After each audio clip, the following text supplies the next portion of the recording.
Universitas Tikubang Unisbang Semarang memiliki berbagai fakultas, salah satunya yaitu Fakultas Ekonomika dan Bisnis.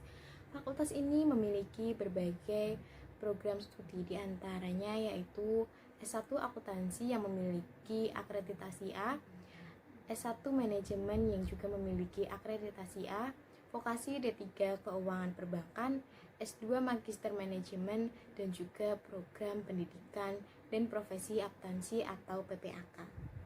Fakultas Ekonomika dan Bisnis Unisbang Semarang memiliki keunggulan kompetitif berkelanjutan berbasis pada keuangan perbankan, berjiwa kewirausahaan, menguasai teknologi informasi dan komunikasi, serta berbudaya saing nasional. Assalamualaikum warahmatullahi wabarakatuh. Perkenalkan, nama saya Eka Ridho Nurrohma dengan NIM 18.05.52.0085. Saat ini saya sedang menempuh pendidikan S1 Akuntansi di Universitas Tikubang Unisbang Semarang. Dan saya berada di kelas Akuntansi B1 Audit Investigatif dengan dosen pengampu Bapak Arif Himawan, SE, AK, MM, CA, CPA. Nah, presentasi kali ini saya akan membahas mengenai materi integrasi yang meliputi langkah-langkah integrasi dan non-verbal behavior. Nah, presentasi ini ditujukan untuk memenuhi ujian akhir semester. Saya harap dengan presentasi kali ini bisa membuat viewers lebih memahami mengenai materi integrasi. Saya akan membahas mengenai materi integrasi yang meliputi langkah-langkah integrasi dan non-verbal behavior. Sebelum membahas materi langkah-langkah integrasi dan non-verbal behavior, alangkah lebih baiknya kita mengenal apa itu istilah integrasi terlebih dahulu. Wawancara dan integrasi merupakan suatu teknik atau alat investigasi yang sangat penting. Nah, banyak orang termasuk potensial dalam bidang penyidikan mengacaukan istilah wawancara dengan istilah integrasi. Nah, padahal kedua istilah ini sangat berbeda, baik dari tujuannya maupun caranya. Integrasi memiliki sifat yang menuduh. Sebelum melakukan integrasi, investigator seharusnya sudah mengetahui secara mendalam mengenai semua investigative information yang relevan tentang kejahatan tersebut. Nah, termasuk informasi dari saksi-saksi, informasi mengenai bagaimana kejahatan dan tersangkanya terungkap, mengenai informasi latar belakang mengenai tersangka yang akan diintegrasi dan tersangkanya lainnya. Investigator bisa saja berhadapan dengan tersangka yang emosional dan non-emosional. Nah, subjek yang emosional akan mengalami perasaan bersalah dengan penyesalan yang mendalam, ketenangan batin yang sangat terganggu, dan juga hati nurani yang sangat terusik. Sedangkan untuk subjek yang non-emosional tidak akan merasa ada beban, hati nuraninya juga tidak akan terusik dengan kejahatan yang dilakukannya atau konsekuensi dari kejahatan yang dilakukannya. Nah, ia berbeda dari subjek yang emosional. Sikap emosional yang cuek merupakan hasil dari gangguan kepribadian yang antisosial. Nah, ini merupakan cerminan dari akumulasi sukses dalam berbohong di masa lalu yang berhasil terhindar dari hukuman yang seharusnya diterimanya. Motif dalam melakukan kejahatan bisa bersifat emosional. Nah, namun ketika ia menghadapi integrasi, sikapnya dingin, tidak peduli, dan tidak ada keterkaitan secara emosional. Baginya, integrasi adalah sekedar permainan. Selama integrasi, ia bisa menawarkan pengakuan yang ala kadarnya. Sedangkan subjek yang non-emosional membiarkan investigatornya berbicara panjang lebar sampai berbuih-buih, sedangkan ia sendiri tidak akan bergeming. Taktik dan teknik dalam menghadapi subjek yang non-emosional adalah dengan menyodorkan fakta, pendekatan analisis fakta. Nah, yang harus dibangkitkan adalah rasio atau nalarnya, bukan emosionalnya. Nah, ia tidak bergerak secara emosional, ia hanya bergerak dengan common sense atau reason. Sebelum melakukan integrasi, ada beberapa langkah yang dapat dilakukan. Sebelum memasuki langkah yang pertama, tersangka dipersilahkan duduk dalam ruangan integrasi sekitar 5 menit. Nah, tersangka yang bersalah akan cepat mereka-reka yang akan ditanyakan dan menjejal otaknya dengan jawaban. Nah, hal ini menimbulkan ketidaknyamanan. Apabila semakin lama ditinggal sendiri, maka ia akan semakin ragu, bingung, dan membuyarkan upayanya untuk berbohong. Nah, ada pertentangan batin antara keinginan berbohong untuk menutupi kesalahan dan harapan agar kebohongan tersebut cepat terungkap sehingga terlepas dari beban yang berat. Sedangkan untuk tersangka yang tidak bersalah, pada umumnya akan terlihat wajah investigator tanpa merasakan beban atau tekanan batin. Nah, sekalipun ia merasakan jengkel karena harus diintegrasi. Nah, ia akan jengkel, tetapi sorot matanya cerah dan perilaku umumnya sangat menguntungkannya.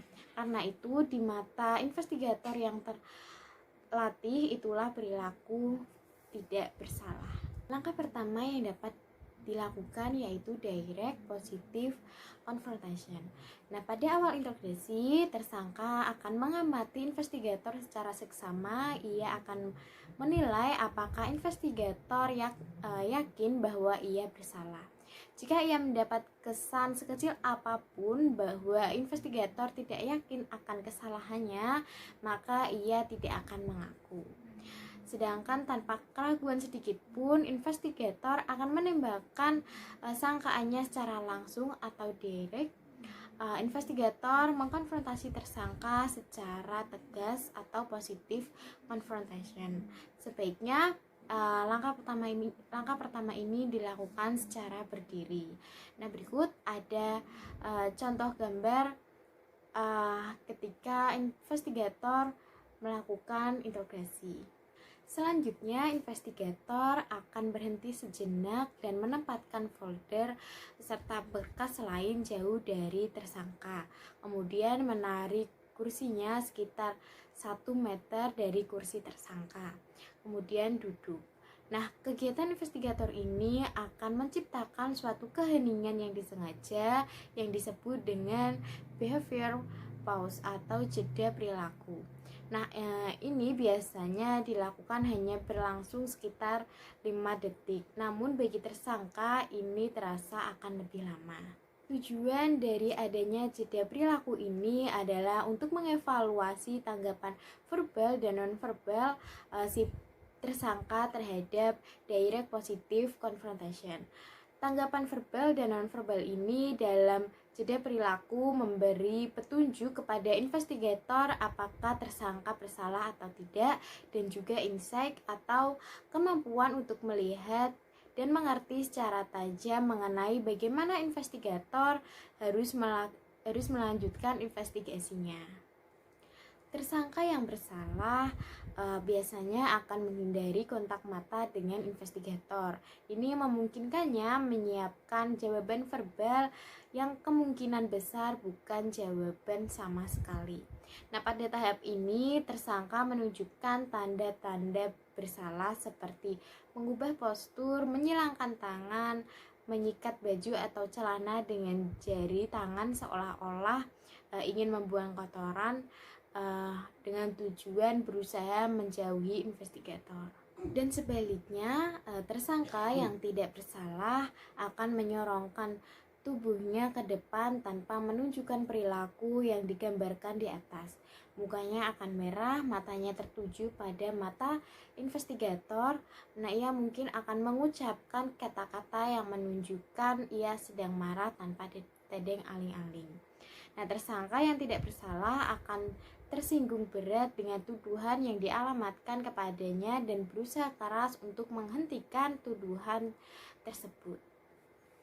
Setelah melakukan direct positive confrontation, investigator harus segera membuat transition statement atau pernyataan peralihan. Nah, berikut ini ada beberapa contoh pernyataan yang dapat dimanfaatkan. Yang pertama yaitu aspek-aspek positif yang ada pada tersangka. Contohnya, Anda adalah seseorang yang terhormat dan saya menghargai hal itu. Yang kedua yaitu memberikan satu jawaban saja. Subjek sebelumnya yang sudah memberikan pembenaran atau justification atas perbuatannya. Yang ketiga yaitu subjek sendiri yang menentukan dia itu sebenarnya tipe manusia yang seperti apa. Yang terakhir yaitu berapa kali subjek melakukan kejahatan semacam itu. Pernyataan transisi semacam ini sangat efektif apabila subjek diketahui melakukan kejahatan berulang-ulang. Kejahatan ini tidak harus sama. Perilaku tersangka dalam menanggapi transition statement memperkuat penilaian investigator atas perilaku tersangka dalam menggapai direct positive transition confrontation. Nah, timing yang tepat akan menghalangi tersangka untuk melakukan perilaku verbal dan perilaku lainnya. Dan juga transition statement ini digunakan untuk memasuki langkah berikutnya. Langkah yang kedua yaitu interrogation time. Nah, ada satu perbedaan yang penting antara tersangka yang bersalah dan tidak bersalah, yaitu pembenaran untuk melakukan kejahatan. Nah, tersangka yang bersalah melakukan pembenaran ketika atau sebelum melakukan kejahatan, melemparkan kesalahan, menjauhi dirinya sendiri, dan menginternalisasi pembenaran untuk perilaku yang menyebabkan kecemasan adalah naluri alamiah manusia. Integration time pada langkah 2 sebenarnya memperkuat pembenaran yang telah dibuat oleh tersangka. Nah, oleh karena itu mudah sekali untuk mengungkapkan denial atau penyangkalan dari tersangka dalam interogasi. Tersangka menangkap time yang ditawarkan investigator. Tersangka yang bersalah akan mendengarkan time ini dengan seksama.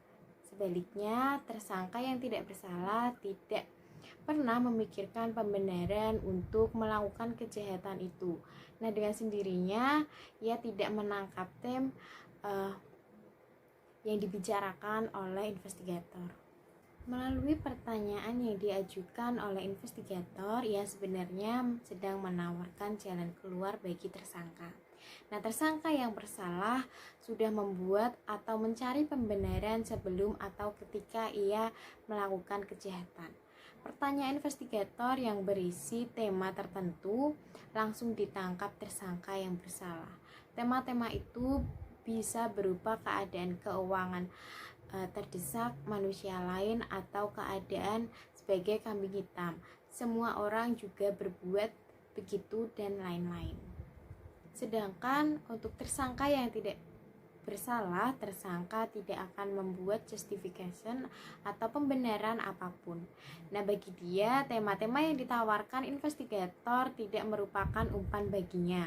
Bayangkan kalau Anda tidak bersalah dan investigator mengajukan pertanyaan-pertanyaan di atas, Anda mungkin akan menggeleng-gelengkan kepala, bertanya kepada diri sendiri apa sih yang dia tanyakan. Ketika investigator membahas interrogation time, baik subjek yang bersalah maupun yang tidak dapat diharapkan untuk mengemukakan penolakan secara verbal atau keterlibatannya dalam kejahatan yang disangkakan kepadanya.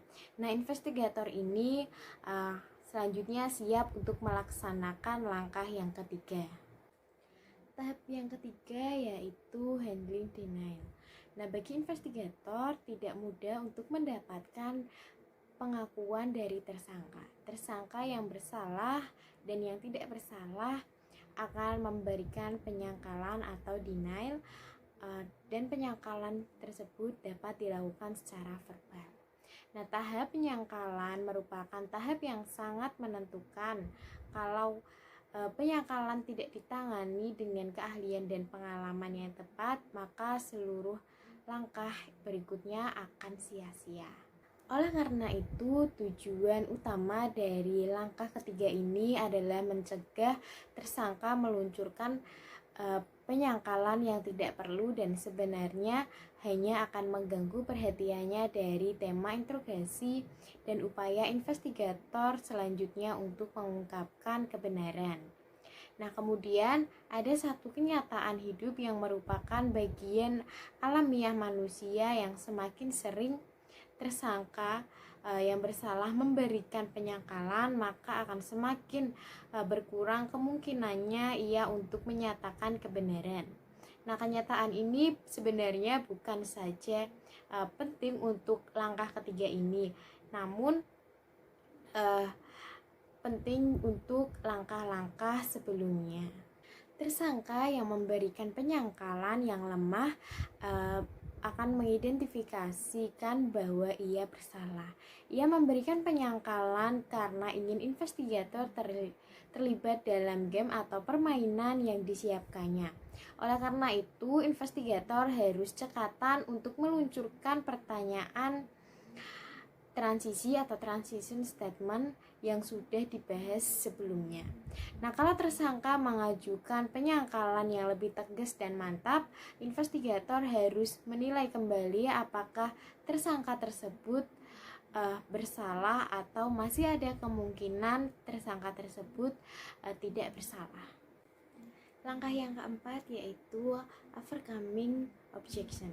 Nah, dalam langkah ini investigator berupaya untuk mengatasi benteng pertahanan kedua dari si tersangka. Benteng pertahanan pertamanya yaitu penyangkalan atau denial. Benteng pertahanan yang kedua yaitu keberatan atau objection. Nah, tersangka yang melihat kesia-siaan dalam upaya menyangkal akan mengubah taktiknya dengan mengajukan keberatan. Dengan perubahan taktik ini, tersangka mengharapkan dapat mengambil alih kendali percakapan sehingga melemahkan keyakinan investigator bahwa ia memang bersalah. Perubahan taktik ini umumnya berupa pengajuan alasan tuduhan yang dikemukakan investigator itu salah. Namun, tersangka belum memberikan bukti-bukti bahwa ia tidak bersalah. Tersangka tetap mengajukannya dengan harapan akan memperkuat penyangkalannya. Pernyataan-pernyataan tersangka seperti ini disebut objection atau keberatan. Denial atau penyangkalan merupakan strategi pertahanan yang alamiah dan digunakan oleh orang yang bersalah maupun tidak bersalah. Nah, sementara itu objection atau keberatan merupakan strategi menyerang. Strategi menyerang ini hampir selalu hanya digunakan oleh tersangka yang bersalah. Nah, proses interogasi pada langkah 4 ini memanfaatkan keberatan-keberatan yang diajukan tersangka untuk menyangkalnya, untuk meyakinkan menceritakan yang sebenarnya. Nah, keberatan yang diajukan tersangka dirumuskannya dalam bentuk alasan ekonomi, agama, jabatan, atau moral mengapa ia tidak akan melakukan apa yang disangkakan kepadanya. Dalam langkah 4 ini dapat dilakukan dengan cara mengenali keberatan. Nah, keberatan terkadang dapat dikenali dengan mudah. Misalnya saja dalam kasus fraud yang melibatkan petugas atau pejabat bank. Investigator akan lebih sering mendengar kalimat simpanan saya di bank banyak sekali. Mengapa saya harus melakukan hal itu? Atau kalau mau saya tinggal minta saja sama papi. Seolah-olah pernyataan tersebut menunjukkan bahwa orang miskin yang melakukan fraud atau melakukan fraud di bank. Nah, investigator harus mendengarkan dengan cermat dan mengenali pernyataan-pernyataan yang merupakan keberatan dengan tepat. Yang kedua yaitu menghargai keberatan. Nah, istilah menghargai keberatan bermakna bahwa investigator tidak menolak keberatan yang diajukan oleh tersangka. Ia bahkan menghargai tersangka yang justru menyampaikan keberatan. Investigator tidak boleh membantahnya dan harus bersikap seolah-olah ia memang sedang menunggu-nunggu tersangka mengajukan keberatan. Tidak boleh ada kesan investigator terusik atau tersinggung ketika tersangka menyampaikan keberatannya. Yang terakhir yaitu membalikkan keberatan. Nah, investigator harus memanfaatkan keberatan yang diajukan oleh tersangka, kemudian membalikkan keberatan itu dan kembali ke tema interogasi. Itulah sebabnya mengapa istilah yang dipakai sebelumnya adalah rewarding the objection, atau investigator memberikan hadiah atau reward kepada tersangka. Ia justru mendorong tersangka mengemukakan keberatan karena keberatan itu merupakan pintu kembali ke tema. Langkah kelima dalam interogasi yaitu keeping the suspect attention. Nah, apabila investigator berhasil menghentikan penyangkalannya dan membalikan keberatan tersangka, maka tinggal satu strategi lagi yang bisa digunakan tersangka. Tersangka dapat meninggalkan ruang interogasi atau secara psikologis menutup diri dan mengabaikan semua tema yang diajukan oleh investigator. Nah, di samping ini sudah ada contoh postur tersangka yang tidak berusaha untuk menentang lagi. Dalam posisi ini tidak ada kontak mata, ia hanya akan melihat ke atas atau ke samping tetapi tidak melihat ke bawah. Tatapannya kosong, tidak berekspresi. Alis, kening, dan mulut seperti dalam rekaman video yang berhenti, tidak ada perubahan. Postur tubuh ke samping, menjauhi investigator, tangan menyentuh lengan yang lain, dan salah satu lengan menompang dagu. Ia tidak bergerak secara verbal, nonverbal, dan mental. Pertanyaan hipotesis harus menyentuh aspek positif dari tersangka. Untuk alasan psikologis, investigator tidak boleh menanyakan konsekuensi nyata yang tersangka ingin menghindari atau melupakannya. Langkah yang keenam yaitu handling the suspect passive mood. Nah, investigator seharusnya berhasil menjalin hubungan yang baik dengan tersangka.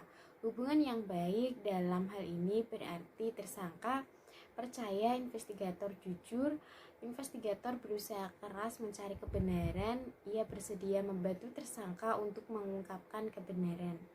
Nah, pada tahap ini tersangka menyadari bahwa kebodohannya tidak menghasilkan keinginannya tadi.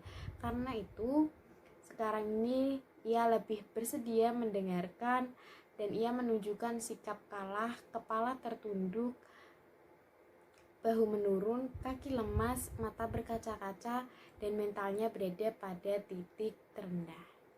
Investigator mulai mengarah pada suatu topik tertentu dan tema yang dikembangkan. Untuk itu, ia akan menunjukkan empatinya terhadap tersangka dengan sikap siap membantu. Ketika mengembangkan tema yang sudah dimulai dalam tahap-tahap sebelumnya, ia berusaha menemukan motif dari perbuatannya.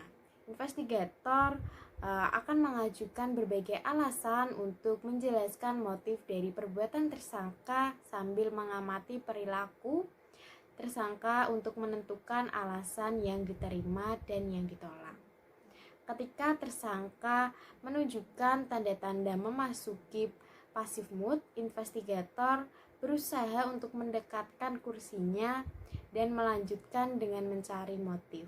Sekaligus investigator menyiapkan tersangka untuk alternatif question yang dilakukan di langkah 7. Dan ini ada contoh postur klasik ketika tersangka sedang menyerah. Ada 4 tanda-tanda fisik yang menunjukkan resignation. Nah, keempat tanda-tanda ini bisa terjadi secara berbarengan atau terpisah. Tanda fisik yang pertama yaitu perubahan dalam posisi lengan dan tungkai. Pada dasarnya, ini adalah perubahan yang menunjukkan tersangka lebih terbuka dan membuka pertahanannya. Sikap bertahan ditunjukkan dengan menyilangkan tangan ke dada dan menyilangkan satu tungkai yang lain. Dalam resignation, tersangka melepas silangan tangan atau kakinya. Tangan dan lengan yang tadinya tersilang sekarang berada di sisi tubuhnya. Dalam posisi ini, tersangka menggunakan lengan dan tangannya untuk menopang dagunya. Dalam resignation, ada gerakan tangan menjauhi muka atau kepala. Sikap ini juga menandakan tersangka siap untuk membuka diri. Tanda yang kedua yaitu sikap nonverbal yang menandakan persetujuan. Nah, kepala mengangguk-angguk mendengarkan pernyataan berisi tema-tema yang dibuat investigator, menunjukkan secara diam-diam ia setuju dengan perkataan investigator. Ia telah menghayati pesan-pesan itu dan ia internalisasikan pesan-pesan itu ke dalam batinnya. Secara psikologis, ia sudah siap untuk menuju ke langkah selanjutnya. Tanda yang ketiga yaitu perubahan dalam postur. Mengubah postur khususnya ke arah posisi investigator mengarah ke depan merupakan pertanda bahwa ia siap untuk menceritakan kebenaran. Nah, perubahan postur dengan kepala tertunduk dan tubuh membungkuk juga menandakan untuk kesiapan ini. Nah, tanda-tanda yang terakhir yaitu perubahan dalam kontak mata. Tanda-tanda yang sangat bisa dipercaya bahwa tersangka sedang mempertimbangkan untuk menceritakan kebenaran adalah ekspresi wajah, khususnya kontak mata. Kalau dalam posisi withdrawal ia melihat ke langit-langit atau ke samping, ketika memasuki resignation matanya menatap ke bawah seiring dengan kepala yang tertunduk. Perubahan tatap mata menandakan bahwa tersangka dalam feeling mode dan tersangka berada dalam suasana batin yang penuh perasaan. Ia mengalami emosi yang signifikan. Langkah selanjutnya yang dilakukan yaitu langkah ketujuh, yaitu presenting the alternative question. Nah, pertanyaan alternatif pada langkah 7 ini merupakan puncak atau kulminasi dari pengembangan tema interogasi atau interrogation theme.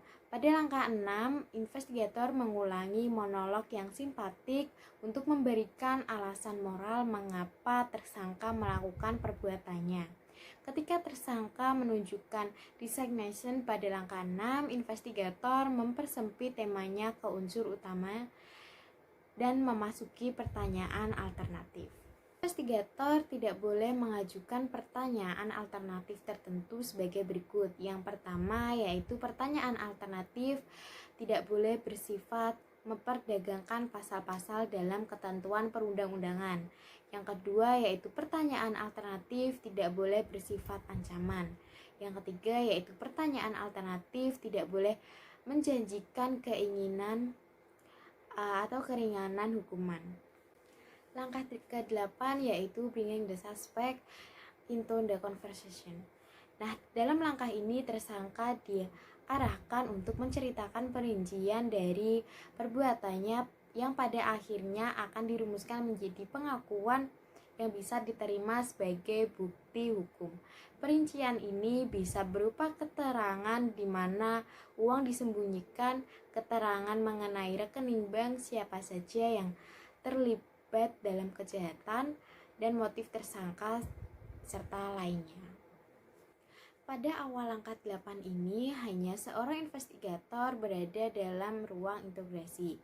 Kehadiran orang lain akan membuat tersangka segan untuk mengakui perbuatannya, apalagi memberikan perinciannya. Oleh karena itu, ketika investigator ini puas dengan pengakuan lisan dan perincian dari pengakuan lisan, investigator meminta investigator lain menyaksikan pengakuan lisan tersangka. Kalau ada investigator kedua yang menyaksikan pengakuan lisan, maka tersangka umumnya tidak akan menolak untuk memberikan pengakuan secara tertulis dalam langkah 9. Nah, ia menyadari bahwa ketika sudah memberikan pengakuan di hadapan dua orang, mengapa ia sekarang harus menolak untuk memberi pengakuan secara tertulis. Seandainya ia menolak untuk memberi pengakuan secara tertulis, maka ada dua orang investigator yang dapat memberikan kesaksian tersebut. Nah, langkah yang terakhir yaitu langkah 9, the written confession. Nah, pada puncaknya tersangka memberikan pengakuan secara tertulis. Padanannya untuk kita di Indonesia adalah berita acara pengakuan atau dokumen semacam itu. Di Indonesia, investigator sering melakukan interogasi sambil mengetik jawaban tersangka menurut persepsi investigator. Nah, pada akhir interogasi, tersangka diminta untuk menandatangani berita acara pemeriksaan. Nah, kelemahan dari cara ini adalah pengakuan tertulis tidak menggunakan atau tidak sepenuhnya menggunakan kata-kata, kalimat, atau bahasa tersangka. Di kemudian hari, tersangka bisa saja menyangkal memberi pengakuan ini. Penyangkalannya lebih mudah diterima orang-orang yang mendengarnya berbicara di pengadilan karena struktur kalimat dan ungkapan bahasanya berbeda dengan apa yang tertulis dalam berita acara. Materi kedua yang kita akan bahas yaitu nonverbal behavior. Nah, secara statistik tidak berarti bahwa interpretasi perilaku nonverbal lebih akurat dari kedua perilaku tersebut. Nah, statistik ini hanya mencerminkan betapa besarnya pesan yang disampaikan melalui gerak tubuh. Hal ini diketahui dan dimanfaatkan para pelawak yang menggunakan bahasa tubuh mereka untuk mengundang gelak tawa penonton. Di sisi lain, perilaku nonverbal cukup rumit untuk dievaluasi karena sering menimbulkan interpretasi yang keliru dan evaluasinya harus dilakukan dalam konteks isi dan substansi verbal yang disampaikan pembicara atau subjek. Nah, perilaku nonverbal kali ini yang akan kita bahas yaitu postur, gerak tangan, gerak kaki, serta mimik muka dan mata. Perilaku nonverbal yang pertama yang akan kita bahas yaitu postur. Nah, postur atau sikap ketika diwawancara mengungkapkan keterlibatannya mengenai emosionalnya, seperti rasa percaya diri, minat, apakah ada minat, pikiran melayang entah kemana, atau cuek habis-habisan. Nah, subjek yang jujur biasanya akan mempertahankan keterlibatan emosional, minat, dan percaya diri yang tinggi dalam menyampaikan pernyataannya. Postur tubuhnya biasanya tegak searah dengan investigator sehingga ia siap berdialog secara langsung. Nah, ketika membuat pernyataan-pernyataan penting, ia cenderung mencondongkan tubuhnya ke arah investigator seperti ia ingin menggarisbawahi apa yang ia katakan. Kalaupun ia menyilangkan kaki dan meletakkan satu tungkai di atas tungkainya yang lain, hal ini biasanya dilakukan dengan santai dan nyaman. Nah, ini ada contoh gambar ketika seseorang sedang menyilangkan kaki dengan santai. Nah, berikut ini ada contoh ketika seseorang berperilaku jujur. Biasanya berperilaku jujur diikuti dengan gerak postur ke depan atau dengan postur sedikit condong ke depan dan juga dengan postur santai dan juga nyaman. Nah, sebaliknya jika subjek yang berbohong maka akan terlihat dari gerak yang lamban, seakan tidak berjiwa terjerembab dalam kursinya. Nah, meskipun berada di ruang wawancara, ia akan terkesan berada di tempat lain yang jauh dan tampak tidak berminat dalam wawancara tersebut. Dan juga tubuhnya akan menjauhi investigator. Nah, hal serupa dicapainya dengan menggeser kursinya hingga menjauhi kursi investigator. Bentuk lain dari sikap menjauh adalah menyilangkan lengan di depan dada dan uh, menyembunyikan kaki di bawah kursi. Nah, gerakan menyilangkan tangan di depan dada ini dilakukan dengan ketat seolah-olah memang menjaga sesuatu yang tidak boleh terlepas dari dekapannya. Nah, juga seperti ada tembok penghalang yang ingin dipasangnya antara dia dan juga investigator. Perilaku nonverbal ini yang paling mengungkapkan subjek berbohong adalah kemampuan untuk mempertahankan postur tadi selama wawancara berlangsung statis dan tidak berubah. Nah, di sini saya menampilkan gambar dari subjek yang menantang menghindar dengan condong ke depan, dan selanjutnya ada slouching posture, dan yang terakhir memasang pembatas atau barrier posture. Perilaku nonverbal yang kedua yaitu gerakan tangan atau gestur. Nah, sebagai tanggapan atas pertanyaan investigator, subjek dapat melakukan 3 jenis gerak tangan. Nah, yang pertama yaitu subjek tetap tidak melibatkan dirinya, tidak ada gerak tangan sama sekali. Nah, ini merupakan tanda bahwa ia mempunyai percaya diri terhadap jawaban yang sudah atau akan diberikannya. Dan ia juga memandang pertanyaan-pertanyaan tersebut seperti tidak penting. Yang kedua yaitu tangan menjauh dari tubuh seperti orang berpidato atau guru yang sedang mengajar. Gerak tangan seperti ini biasanya disebut dengan illustrating behavior. Nah, yang ketiga yaitu tangan mengarah pada bagian tubuh. Penjelasan mengenai illustrating behavior biasanya lebih sering ditunjukkan oleh subjek yang jujur. Nah, ketika subjek jujur akan menceritakan pengalamannya yang berhubungan dengan kegiatan fisik. Selanjutnya, investigator akan melihat atau bisa memperkirakan akan adanya gerakan tangan ini. Nah, di sini sudah ada contoh mengenai subjek yang menjelaskan dengan apa adanya. Kedua yaitu adapter behavior. Nah, adapter behavior ini dibagi menjadi 3. Yang pertama yaitu grooming gesture atau gerak mempersolek atau merapikan diri.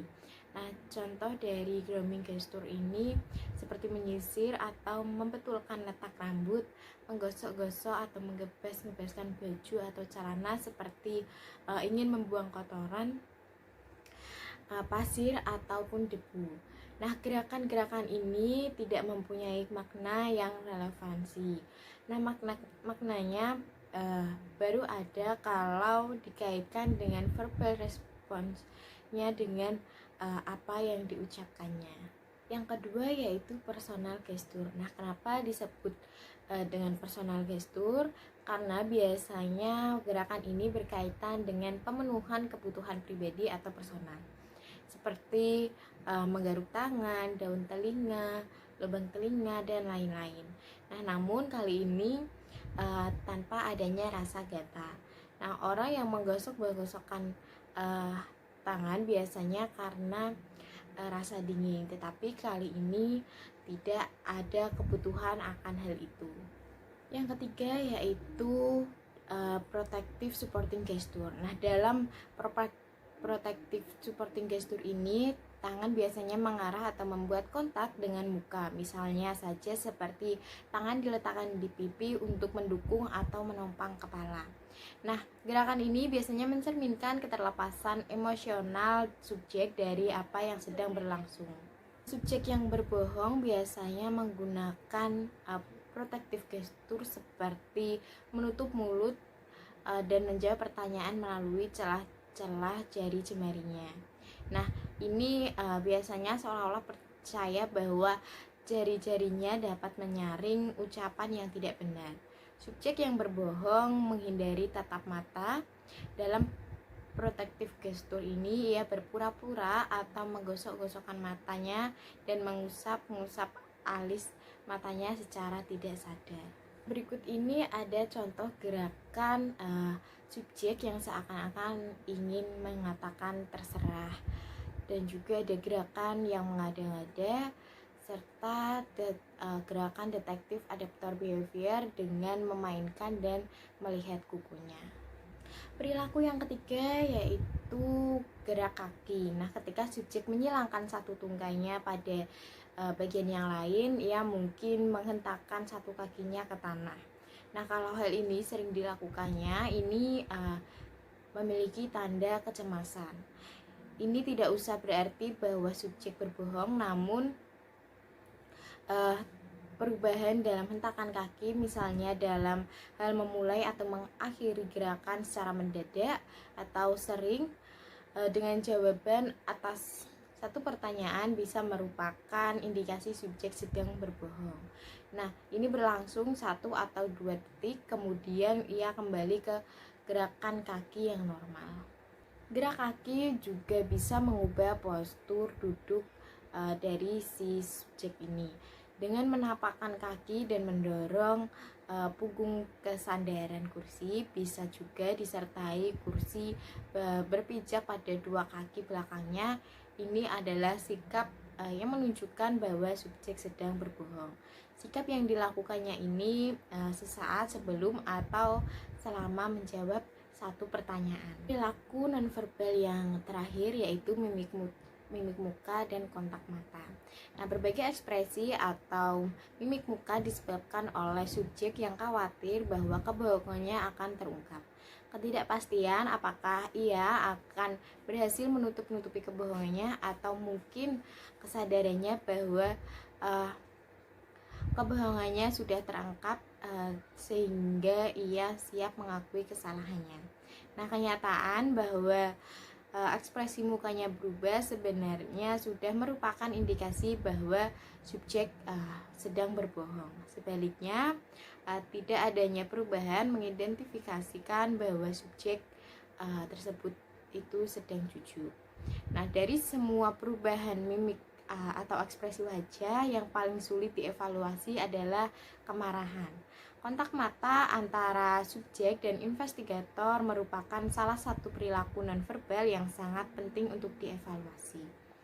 Ketika subjek yang berbohong, maka ia tidak berani atau enggan menatap mata investigator.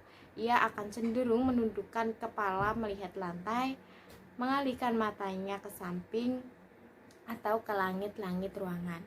Sebaliknya, jika subjek yang jujur, maka ia tidak khawatir untuk memandang investigator. Nah, berikut ini ada 5 pedoman yang harus diperhatikan ketika menilai kontak mata untuk menentukan apakah subjek sedang berbohong atau jujur. Yang pertama yaitu umumnya subjek tidak melakukan kontak mata dengan investigatornya sedang merahasiakan sesuatu. Namun investigator juga perlu mempertimbangkan kerusakan matanya. Yang kedua yaitu untuk alasan apapun investigator tidak boleh menantang subjek untuk menatap matanya, karena tantangan ini sama sekali tidak bermanfaat dan subjek yang berbohong pun akan menerima tantangan ini. Tantangan ini justru akan menghapuskan peluang untuk mengamati perilaku nonverbal yang sangat penting. Yang ketiga yaitu investigator hanya cukup mengamati kontak mata secara kasual saja agar ia tidak membuat subjek menjadi tidak nyaman. Yang keempat yaitu subjek tidak boleh memperkenankan memakai kacamata hitam kecuali jika ia mempunyai penyakit yang mengharuskannya memakai kacamata hitam di dalam ruangan. Nah, kacamata hitam ini akan menyembunyikan kontak mata sehingga investigator tidak dapat menilai perilaku tersebut. Yang terakhir yaitu selaku investigator jangan mengharapkan subjek terus untuk menatapnya, karena perilaku ini sangat tidak wajar. Sekian presentasi dari saya, mohon maaf apabila ada kesalahan kata. Mengeluh hanya akan membuat hidup kita semakin tertekan, sedangkan bersyukur akan senantiasa membawa kita pada jalan kemudahan. Jangan lupa untuk bersyukur hari ini. Terima kasih. Wassalamualaikum warahmatullahi wabarakatuh.